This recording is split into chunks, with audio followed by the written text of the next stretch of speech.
Introduction. Imagine this. Imagine waking up tomorrow and feeling genuinely excited, not because something amazing is happening, but because your default state is peaceful, joyful, not because life is perfect, but because you've finally cracked the code. You've learned how to create happiness that doesn't depend on external stuff. It's rooted inside you. Sound impossible? Then stick around, because today we're not chasing the typical feel-good fluff. We're diving deep into the science, the psychology, and the proven daily practices that help people live genuinely joyful lives, even in the face of stress, failure, and uncertainty. This is the psychology of happiness, and once you understand how it works, your life will never feel the same again. Chapter 1. The Illusion of Happiness. What we get wrong. Let's start with a truth bomb. Most of what we believe about happiness is wrong. We live in a society obsessed with the pursuit of happiness. But the key word there, pursuit, always chasing, never arriving. Here's the trap we fall into. I'll be happy when I get that job. I'll be happy when I lose weight. I'll be happy when I finally find the right person. But what happens when you finally get those things? Let's say you land your dream job. There's a spike in happiness. You celebrate. You feel proud. But then what? You adapt. And suddenly that amazing new job feels normal. This is called the hedonic adaptation, or the hedonic treadmill. No matter what happens, good or bad, your brain eventually returns to its emotional baseline. Even lottery winners and paraplegics return to their baseline levels of happiness after a year. Shocking, right? Common happiness myths that hurt us. Let's break down 3 major happiness myths that keep us stuck. Myth #1. More money equals more happiness. It's true that money helps when you're struggling to meet basic needs. No one denies that. But studies have consistently shown that once you earn enough to cover your basic expenses, more money doesn't significantly increase happiness. In fact, chasing wealth for its own sake often increases stress, comparison, and burnout. Myth #2. Happiness comes from outside. We're told to look outward. Better looks, better house, better partner. But external validation is addictive and incredibly unstable. When your joy depends on likes, compliments, or someone else's approval, you're building your emotional life on sand. Myth #3. A perfect life equals a happy life. Perfection doesn't bring peace. Some of the happiest people are not the wealthiest, most attractive, or most successful. They're the ones who've learned to find meaning, connect deeply, and stay grounded in the present. Chapter 2. The Neuroscience of Joy. How your brain is wired for happiness. Let's get scientific. Your brain isn't just some mysterious black box. It's an incredible machine, and it can be rewired to make happiness easier and more natural. Neurochemicals behind joy. There are 4 key brain chemicals associated with happiness. Dopamine, the reward chemical, spikes when you achieve something. Serotonin, the contentment chemical, linked to mood and peace. Oxytocin, the love and bonding hormone, activated by trust and connection. Endorphins, the painkillers, released during exercise or laughter. Most of us chase dopamine, new goals, new purchases, new excitement, but that kind of happiness is short-lived. The real magic? Serotonin and oxytocin. They come from connection, contribution, and calm. Neuroplasticity. Your brain can change. Here's the exciting part. Your brain is not fixed. Neuroplasticity means that you can literally rewire your brain to default to more gratitude, calm, and joy. Every time you focus on something positive, express gratitude, or practice mindfulness, you're strengthening the neural pathways for happiness. It's like building a mental muscle. Practice the 3 good things exercise.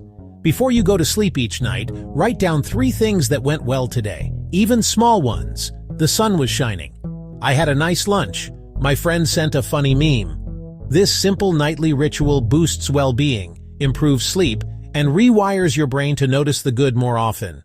Chapter 3. Gratitude and Presence. The Hidden Engines of Joy. Let's talk about 2 of the most underestimated superpowers of happiness. Gratitude and mindfulness. Why gratitude works, scientifically. Gratitude is more than being polite. It's a cognitive framework. When you practice gratitude, stress levels go down, your sleep improves, your brain produces more serotonin and dopamine. Real-life examples. People who survive life-threatening illnesses often report feeling more grateful afterward. Why? Because they stop taking things for granted. They savor the small moments. And you don't need trauma to start living that way.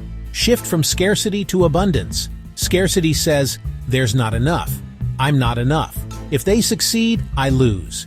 Abundance says, there's more than enough. I already have so much. We rise together. You don't need more to be grateful. You need to notice more. Mindfulness, the art of being here. Mindfulness isn't just meditation, it's the practice of being fully present. Try this. While eating, don't scroll. While walking, leave your headphones out. While talking, really listen. Even 60 seconds of pure presence reduces cortisol, the stress hormone, and activates your parasympathetic nervous system, your body's natural calm-down mode. Chapter 4. The Power of Connection and Contribution. Let's go back to our roots, human connection. We're social creatures.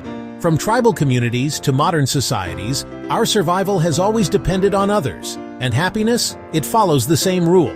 The Harvard Study on Happiness, the longest study on human happiness, over 80 years, found that the clearest predictor of long-term happiness and health is the quality of your relationships. Not your bank account, not your fame, not your achievements. It's your connections. Give to live longer. Studies show that volunteering, giving, or supporting others activates the same brain centers as receiving a gift. Giving boosts your mood, reduces depression, increases longevity. It doesn't need to be grand. A kind word, a helping hand, a compliment. Giving makes you feel useful, connected, human. Build a circle, not a castle. Curate your inner circle with intention. Who makes you feel safe? Who challenges you to grow? Who drains your energy? Happiness is communal. It's created in shared laughs, honest conversations, quiet support, and showing up for each other. Chapter 5. Your Happiness Toolkit, Daily Practices That Work. Now, let's make this real. You don't need to overhaul your life. You need to consistently apply simple habits that rewire your brain and shift your emotional baseline. The Happiness Habit Framework. Try stacking these into your daily routine. Morning, 1 minute of deep breathing plus 1 gratitude statement. Midday, 5-minute walk or stretch break. No phone. Evening, 3 good things journal. Weekly, reach out to someone you care about. Monthly, do something that gives back. Dealing with setbacks. You will have bad days. That's normal. The goal isn't to be happy all the time. The goal is to bounce back faster and suffer less. When you face setbacks, don't suppress. Acknowledge the emotion. Practice self-compassion, not criticism. Use failure as a teacher, not a verdict. Create your own happiness blueprint. What works for you? Your joy might come from nature, music, family, spirituality, creativity. Write it down, schedule it in, protect it. Joy isn't accidental, it's intentional. Conclusion. You're not broken, you're becoming. Here's what I want you to walk away with. Happiness isn't a thing you find, a prize you earn, a mood you wait for. It's a skill, a practice, a mindset.